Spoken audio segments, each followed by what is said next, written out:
Bentar, Pak. Kun. Assalamualaikum warahmatullahi wabarakatuh. Alhamdulillahi rabbil alamin. Wa bihi nasta'inuhu ala umuri dunya waddin. Asyhadu an la ilaha illallah al-malikul haqqul mubin. وأشهد أن محمدا عبده ورسوله صادق الوعد الأمين.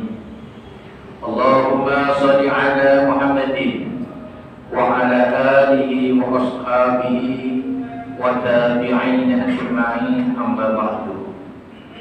وقال الله تعالى في القرآن الكريم بسم الله الرحمن الرحيم يا أيها الذين آمنوا اتقوا الله وقولوا قولا سديدا يصلح لكم أعمالكم ويغفر لكم ذنوبكم ومن يطع الله ورسوله فقد فاز فوزا عظيما. صدق الله العظيم. Ma'asyiral muslimin, ikhwah fillah rahimakumullah saya hormati.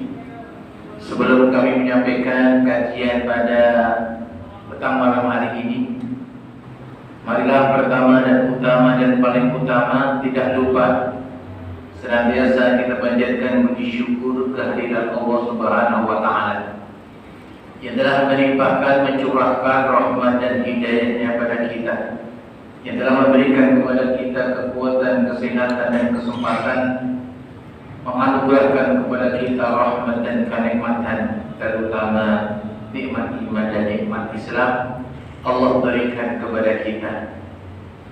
Sehingga dengan keanugeraan yang Allah berikan kepada kita, alhamdulillah rabbil alamin, pada kesempatan ini kita bisa melaksanakan, menjalankan kewajiban kita, ialah melaksanakan sholat maghrib berjamaah dilanjutkan tawaful haji pada petang malam hari ini. Mudah-mudahan sholat kita, ibadah kita diterima oleh Allah Subhanahu wa taala dan kemudian kita diberikan kekuatan untuk tetap bisa istiqomah. Amin ya rabbal alamin.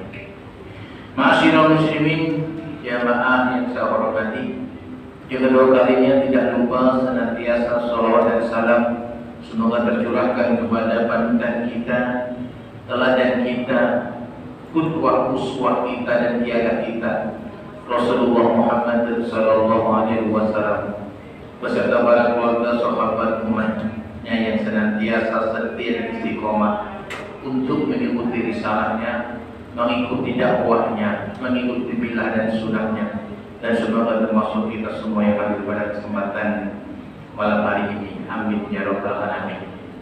Ma'asyiral muslimin yang dirahmati Allah Subhanahu wa taala, mohon maaf pada kesempatan ini kami memberanikan diri untuk menyampaikan materi pada malam hari ini dikarenakan Ustaz Umar Faruk belum hadir, dan mudah-mudahan nanti bisa hadir, dan mudah-mudahan tidak mengurangi rasa ikhlasan kita untuk bisa bersama-sama tolabul ilmi, karena pada hakikatnya bukan kami lebih soleh, lebih pandai dibanding dengan yang semuanya.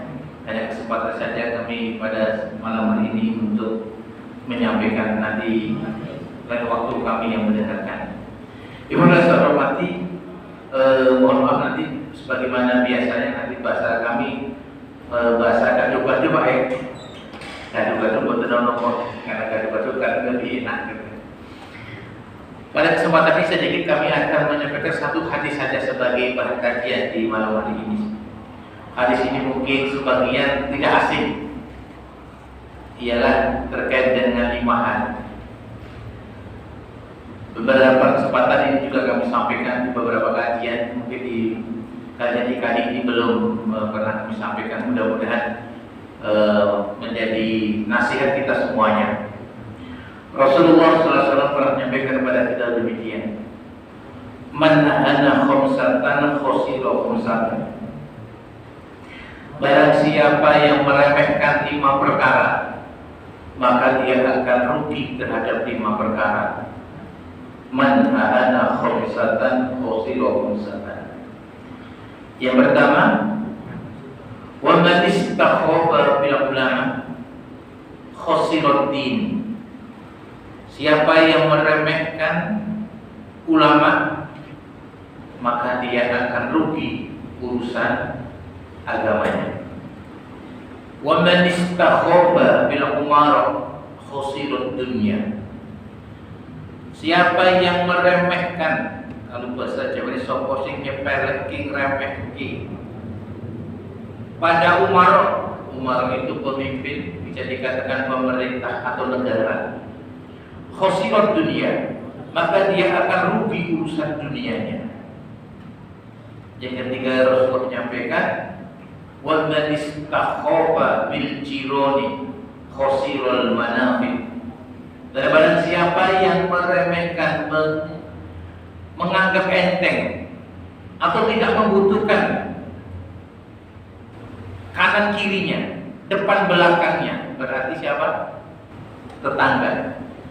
Khosirul manafi, maka dia akan rugi dalam urusan kemanfaatan. Wa man istakhafa bil iqribati khosirul mawadah. Dan barang siapa yang meremehkan pada kerabatnya, keluarga dekatnya, maka dia akan rugi dalam urusan kasih sayang. Dan yang kelima Rasul menyampaikan, wa man istakhafa bi ahlihi khasirat tibal ma'isyah. Dan barang siapa yang meremehkan keluarganya, maka dia akan rugi dalam urusan kehidupannya. Ma'asyiral muslimin yang dirahmati Allah Subhanahu wa taala. 5 hal yang disampaikan Rasulullah kepada kita sebagai sebuah nasihat terkait 5 hal ini mungkin sangat berhubungan dengan kita, karena kita berada dalam 5 hal ini. Yang pertama, wa man istakhafa bil ulama khasirat din. Siapa yang meremehkan, berarti kalau dia menjauh, bahasa Jawa ki orang butuh ke ulama, atuh kalau ulama, nyepelek ke ulama, urusan agama ini bakal rugi. Sinten ulama menika? Ulama itu jamak dari kata alim, alim ulama, za'im zu'ama.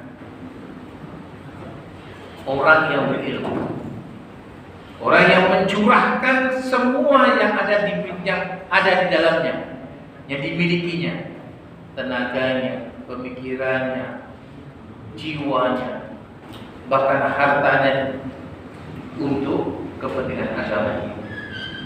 Yang ia oleh Allah Subhanahu wa taala diberikan pemahaman terhadap agama, yang ia senantiasa memikirkan umat Muhammad ini agar kemudian ia mengenal Allah Subhanahu wa taala, ia mengenal nabinya. Maka kalau ada orang, saya kira butuh ulama itu menungso biasa, dheweke ya duwe dosa, ya duwe salah, wis langsung karo nabi genah benere. Pertanyaane yen saya wapunten, kita hidup dengan nabi itu jeda berapa tahun? Sinten? 15 abad. Berarti hampir 1.500 tahun. Awake dhewe mboten nate mirsani, mboten nate ngertos Kanjeng Nabi, Pak. Insyaallah. Mboten mungkin dan tidak mungkin kita bertemu dengan Nabi.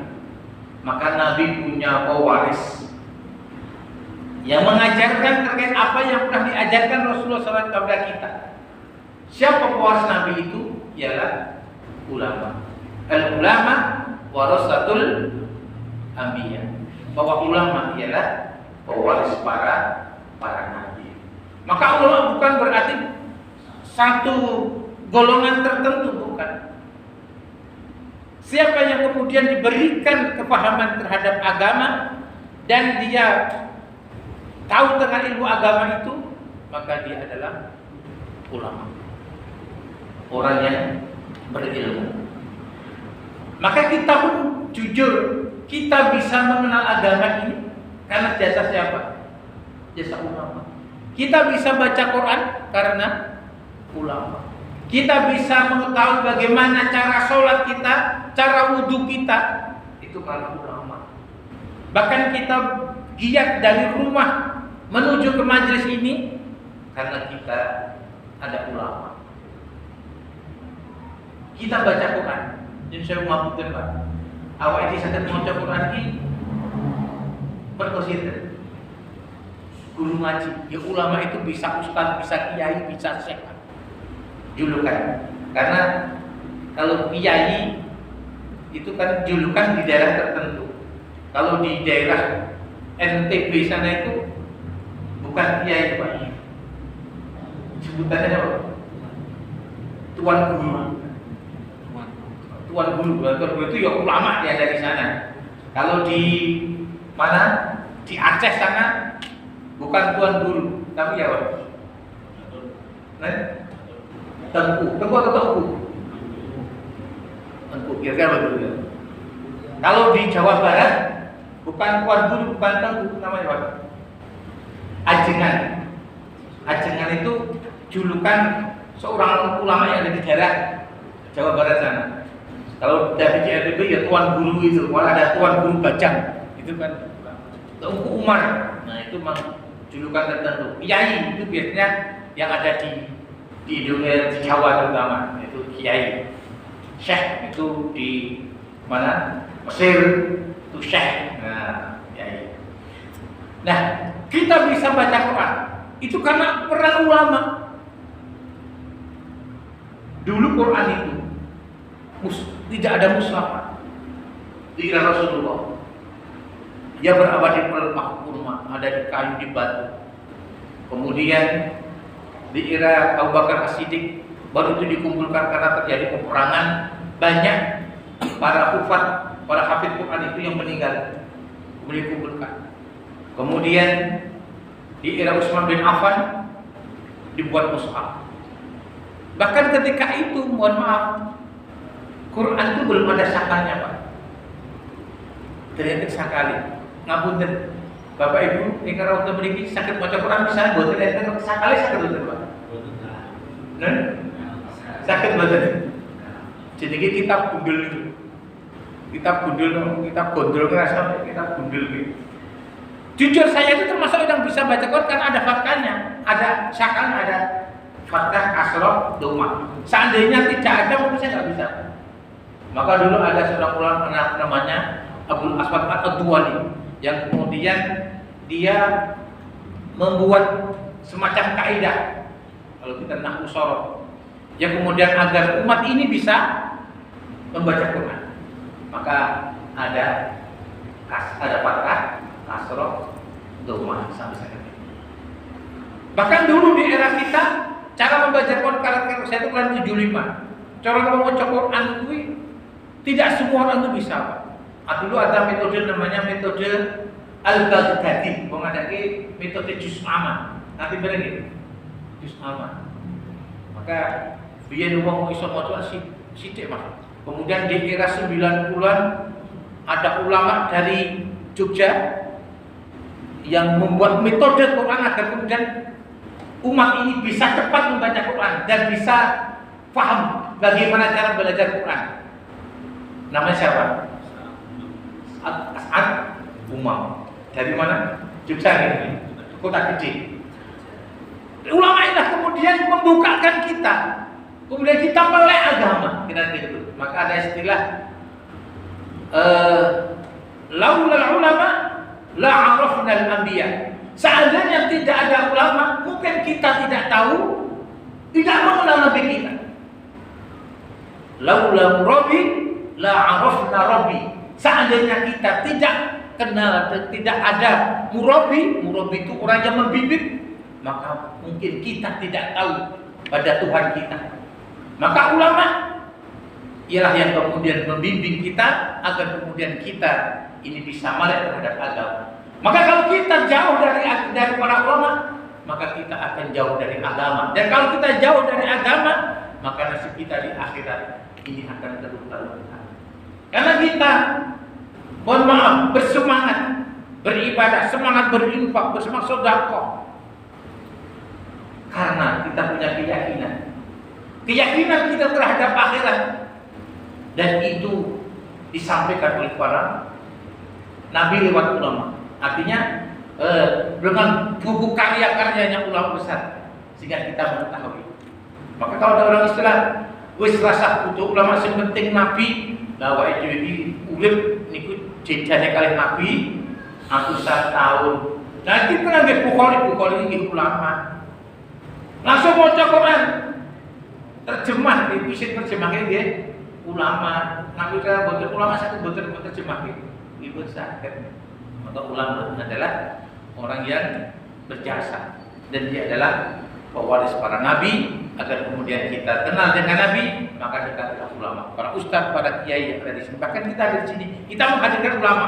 Ya Ustaz Dr. Umar Faruk, orang yang alim yang kemudian kita hadirkan untuk kesempatan syahid.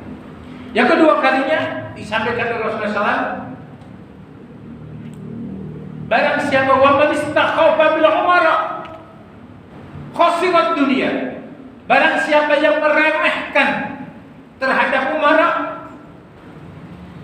alhamdulillah ini karena air maka tayamum batal, harus berwudu.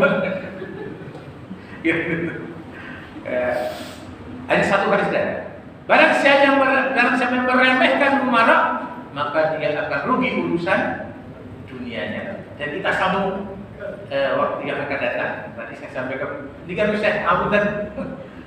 Ini tadi tanya tapi begitu ada air maka harus ganti, harus wudu. Alhamdulillah yang kita nanti, yang kita tunggu-tunggu, alhamdulillah hadir pada cepat. Dan sore hari ini saya persilakan kepada Ustaz Umar Faruk untuk langsung. Assalamualaikum warahmatullahi wabarakatuh. Pangapunten juga.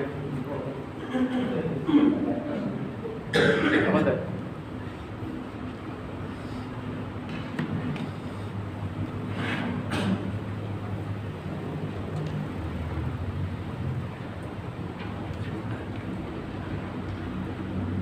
Assalamualaikum warahmatullahi wabarakatuh. Waalaikumsalam. Alhamdulillah, wassalatu wassalamu ala Rasulillah wa ala alihi wa sahbihi wa man tabi'ahu wa wala wa ba'd.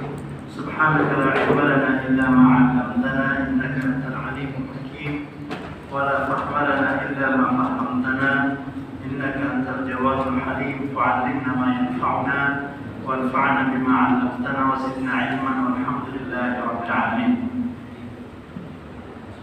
Melanjutkan apa yang disampaikan oleh Ustaz Sur tadi, bahwa ada beberapa rangkaian gitu ya, orang-orang yang tidak boleh kita pandang remeh, kita tidak boleh pandang sebelah mata, yaitu para ulama, kemudian para umara, kemudian orang-orang menjaga silaturahim dan seterusnya, yang kalau kita tidak jaga dengan baik maka akan banyak kerugian yang akan kita dapatkan.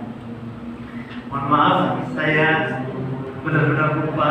Biasanya Ustaz Rahman itu mengingatin gitu ya, Ustaz hari ini kok nggak ada, dan Ustaz Pikimin juga nggak ada. Pas di rumah yang ngingetin malah anak-anak. Tapi nggak kajian di Al-A'raf. Akhirnya langsung berangkat ke sini. Oke, kita lanjutkan kajian kita di kitab Al-Adhkar min Kalami Sayyidil Abrar, dan masuk ke bab yang ke-8, babu ma yaqulu hala khurujihi min baiti. Zikir yang dianjurkan untuk kita baca ketika keluar rumah. Bapak-bapak pasti sering keluar rumah ya Pak ya. Keluar rumah ini entah karena usaha, entah karena bekerja, entah karena menghadiri kajian, atau jalan-jalan atau lain sebagainya. Ketika kita keluar rumah itu sesungguhnya banyak bahaya yang mungkin terjadi. Begitu kita ke jalan raya, banyak kemungkinan yang mungkin saja terjadi. Ketemu dengan banyak orang yang mungkin saja terjadi perlakuan yang berbeda-beda. Ketemu dengan hal-hal yang mungkin saja tidak kita inginkan. Tiba-tiba ada pemeriksaan polisi, tiba-tiba ada pohon tumbang, tiba-tiba hujan petir, tiba-tiba ada begal. Allahuakbar, banyak kemungkinan hal-hal yang tidak kita inginkan terjadi. Maka saat keluar rumah itu kita dianjurkan untuk berdoa. Ummu Salamah radhiyallahu anha, beliau meriwayatkan bahwa Nabi sallallahu alaihi wasallam setiap kali beliau keluar rumah, beliau baca doa, Bismillahi tawakkaltu 'ala Allah.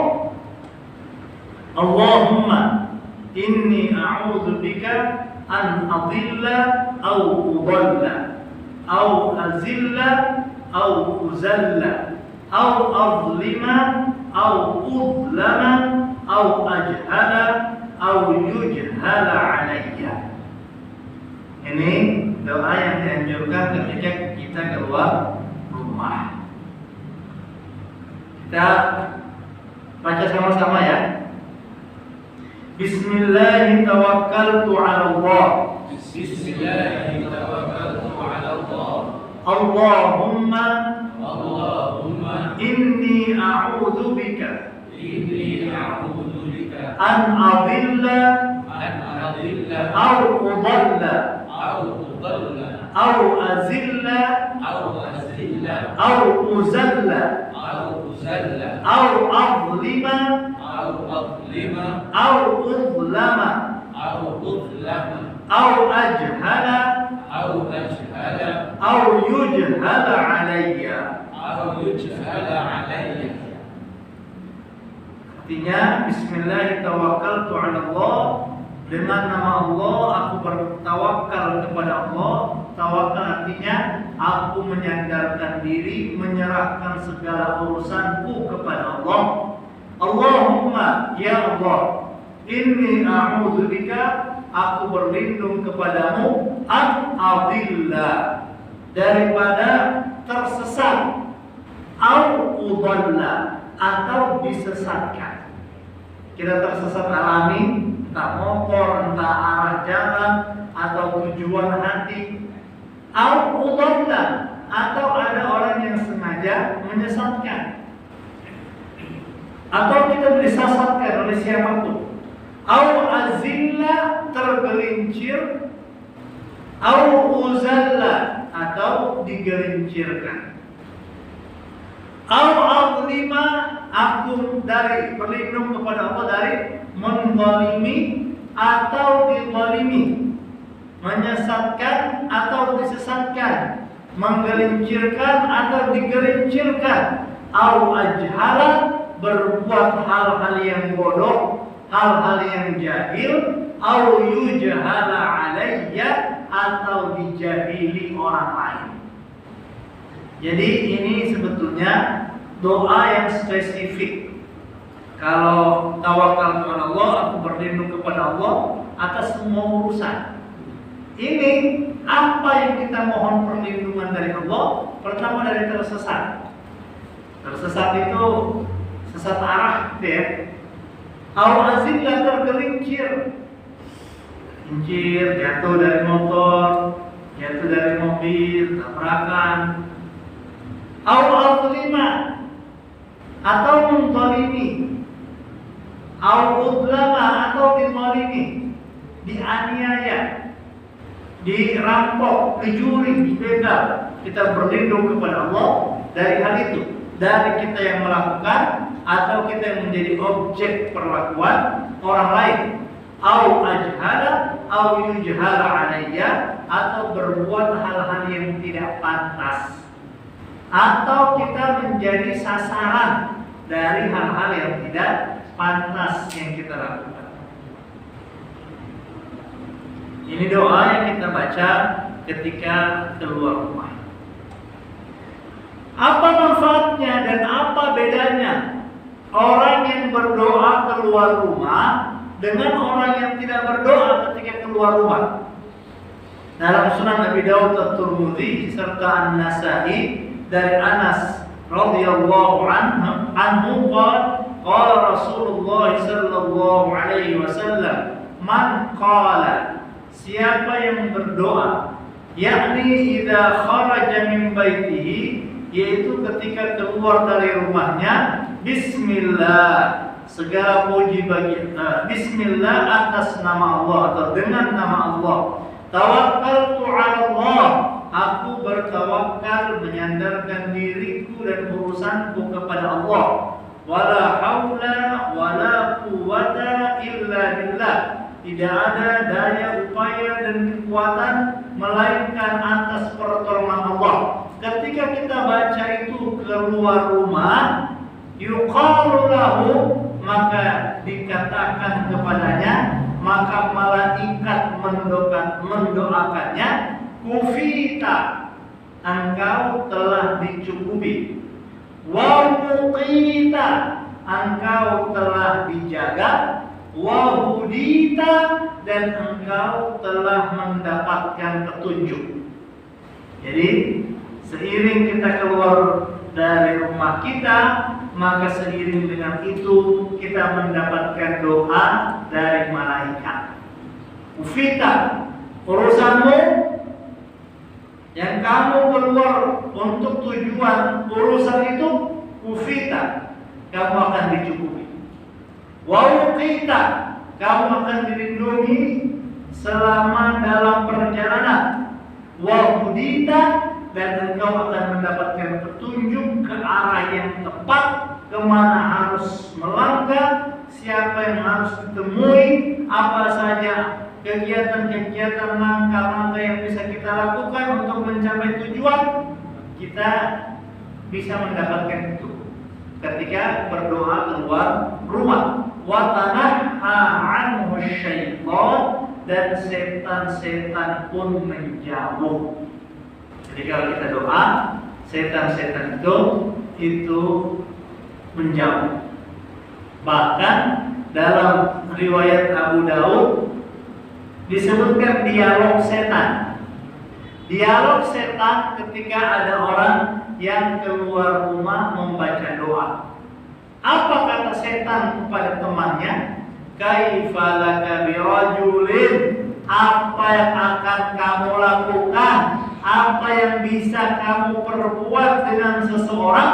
Qad hudiya, dia telah mendapatkan petunjuk, wa kufiya, dan mendapatkan kecukupan, wa wuqiya, serta mendapatkan perlindungan.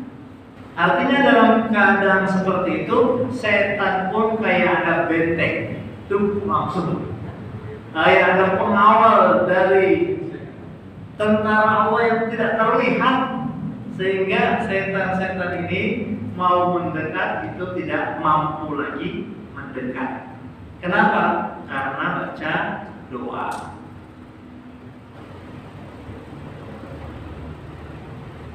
Berikutnya, wa rawaina fi kitab Ibn Majah,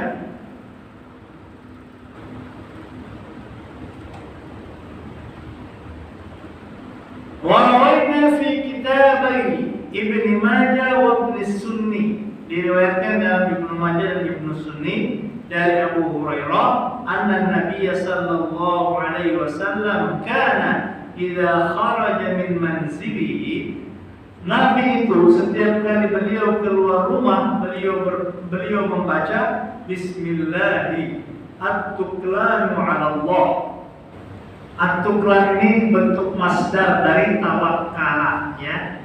At-tuklanu 'ala Allah, aku berlindung kepada Allah atau aku bertawakal menyandarkan diri kepada Allah. La haula wala quwwata illa billah. Kita baca sama-sama, ini baru ini ya. Ya, baru dan kalimat yang baru kita dengarkan. Kita baca sama-sama. Bismillah. Bismillah. At-tuklanu 'ala Allah.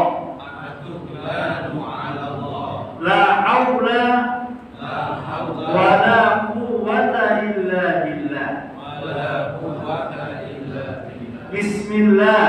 Bismillah. At-tuklanu 'ala Allah. At-tuklanu 'ala Allah. La haula La hawla wa la quwwata illa billah. wa la quwwata illa billah. La haula wa la quwwata illa billah. La hawla wa la quwwata illa billah. Itu kalau kita keluar rumah. Ada 3 doa tadi ya. Yang terakhir ini Bismillahirrahmanirrahim. La haula wa la quwwata illa billah, yang biasa kita baca Bismillahirrahmanirrahim. La haula wa la quwwata illa billah.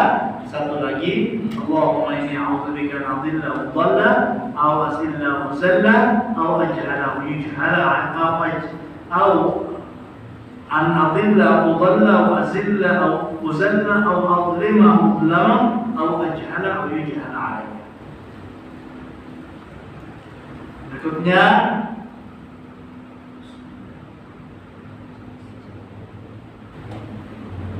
bab apa yang diucapkan ketika masuk ke rumah.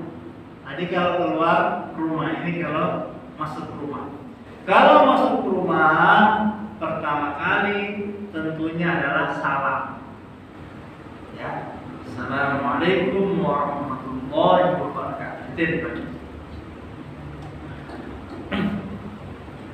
Dalam At-Tirmidzi itu tadi ya, sesuai dengan ayat fa idza dakhaltum buyutan fasallimu ala anfusikum tahiyatan min 'indillahi mubarakatan thayyibah.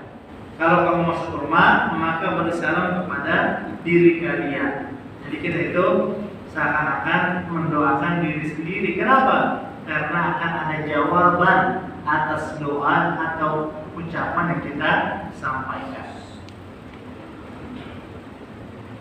Ya bunayya, kata Anas bin Malik, beliau pernah mendapatkan pesan dari Rasulullah sallallahu alaihi wasallam, ya bunayya, idza dakhalta ala ahlika fasallim takun barakatan 'alaika wa 'ala ahli baitika. Anakku, kalau kamu masuk rumah, beri salam. Itu akan menjadi keberkahan untukmu dan untuk keluarga. Kita latih anak-anak kita masuk rumah diawali dengan salam. Nah, kalau mau lebih panjang, ini ada doa yang biasa dibaca oleh Rasulullah ketika beliau masuk rumah. Diriwayatkan dari Abu Malik Al-Ash'ari, wasmuhu Al-Harith. Abu Malik Al-Ash'ari ini punya banyak nama. Sahabat Abu Malik Al-Ash'ari, ada yang mengatakan bahwa Abu Malik itu kan panggilan, aslinya namanya Harith. Ada yang mengatakan aslinya namanya Ubaid. Ada yang mengatakan aslinya namanya Ka'ab. Berikutnya ada yang menyatakan aslinya namanya Amr. Rasulullah sallallahu alaihi wasallam bersabda, "Idza walajar rajul baitahu," apabila seorang masuk ke dalam rumahnya, hendaklah hendaklah berkata atau berdoa, Allahumma, aku berlindung kepadamu ya Allah, inni as'aluka, ya Allah aku memohon kepadamu khairal maulij, tempat masuk yang baik, khairal makhraj, tempat keluar yang baik. Bismillah